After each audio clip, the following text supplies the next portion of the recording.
मला आठवतंय की तुम्ही नोकरी करत होतात जी आणि तुम्ही ते समोरच ऑफिस होतं स्टेट बँकेचं स्टेट बहुतेक बँकेचं तिथे, आणि स्टेट बँकेची नोकरी एक दिवशी सोडली तुम्ही. हो. हा, तुम्हाला हे का करावंसं वाटलं?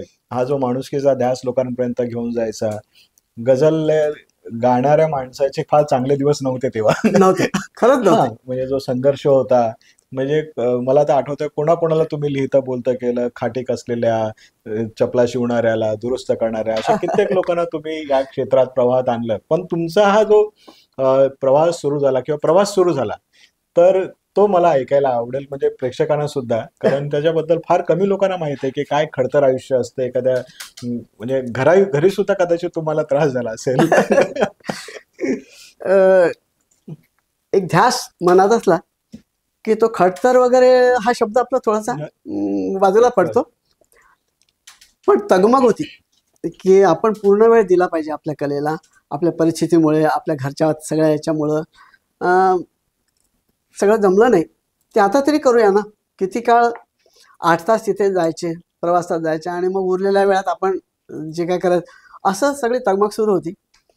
आणि बायको एकदा म्हणाली की जरा बस माझ्यासोबत, धावतोय नुसता, तर 1-2 प्रश्नांची उत्तरं दे, कधीतरी बोल माझ्याशी माझ्या आवडीच्या विषयात. तर म्हटलं बस ना. तर म्हणाले तुझी जी कश्मकश मी बघते आहे, तर मला एक सांग की मी तुला नोकरी सोडायला सांगेन, आणि तुम्ही नोकरी सोडली समजा, आणि मग कार्यक्रम आज चालत आहेत, उद्या चालणारही नाही, काय भरोसा नाही.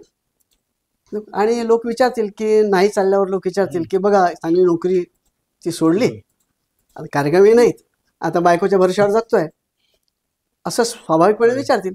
तेव्हा तुला काय वाटतं? म्हटलं मी माझ्या बायकोच्या भरोश्यावर जगतोय याचा मला आनंद वाटेल, काय वाटायचं, काय दुसऱ्याचं काय कारण आहे? बरोबर ना?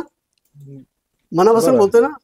मग उद्या राजीनामा दे, उद्या जाऊन राजीनामा दिला पाहिजे, बस. अशा प्रकारे ते डिसिजन झालं, मनासारखं डिसिजन, खूप आनंद देणारे डिसिजन. आणि मग इतकं मोकळं वाटलं.